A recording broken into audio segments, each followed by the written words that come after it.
Herkese merhabalar, ben Huri. Huri Metek Mutfak'ta kanalıma mutfağıma hoş geldiniz. Bol ekşili pırasa yemeği tarifi hazırlıyorum. Ve tarifimiz için 2 adet kuru soğan, yarım havuç kullanıyorum. Soğanları yemeklik olacak şekilde ince ince doğruyorum.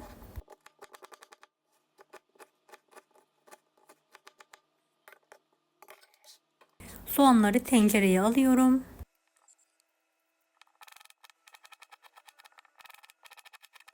Havucu da halka şeklinde hazırlıyorum.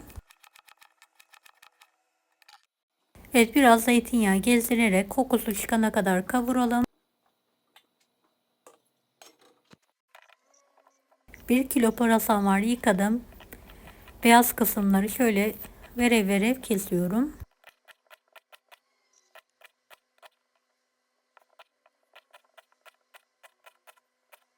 Beni hangi ülkeden veya şehirden izliyorsunuz merak ediyorum. Yoruma yazarsanız sevinirim.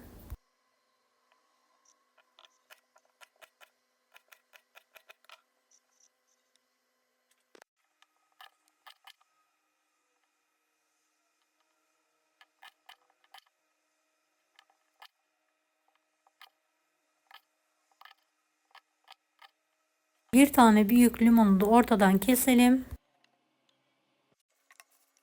Et pırasanın yeşil taraflarını da verev verev keselim, atmayalım. Yemeğimizde kullanıyoruz.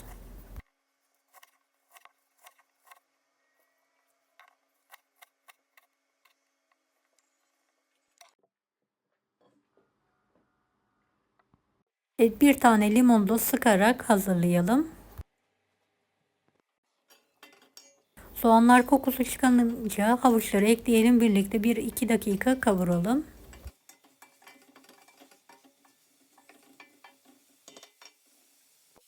Evet, havucum da kavrulduktan sonra pırasanın beyaz kısımlarını tencereye ekliyorum.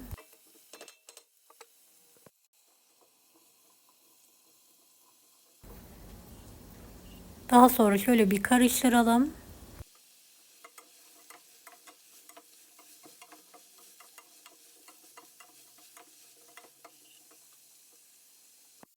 Evet, yeşil taraflarını da ekleyelim.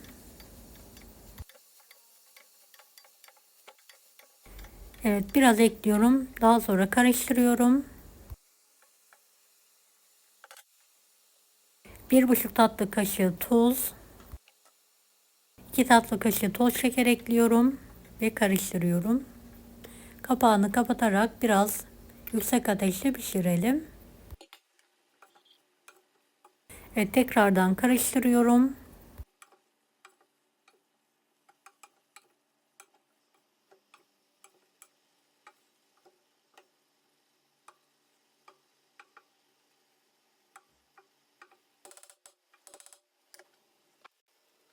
Evet, bir tane limonun suyunu ekleyelim.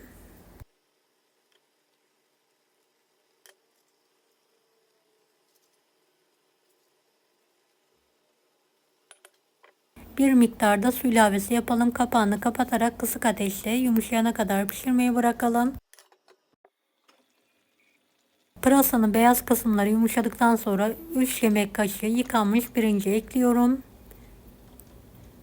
Şöyle bir karıştırıyorum. Kapağını kapatarak kısık ateşte pirinçler pişene kadar pişirmeye bırakıyorum. Evet, kontrol ediyorum. Lokum gibi pişmiş. Altını kapatıyorum. Bol ekşili pırasa yemeğimiz yemeğe hazır. Deneyecek olan herkese şimdiden kolaylıklar dilerim. Allah'a emanet olun. Hoşça kalın. Daha farklı tarifler için bunları da izlemeyi unutmayınız. Kolay gelsin herkese.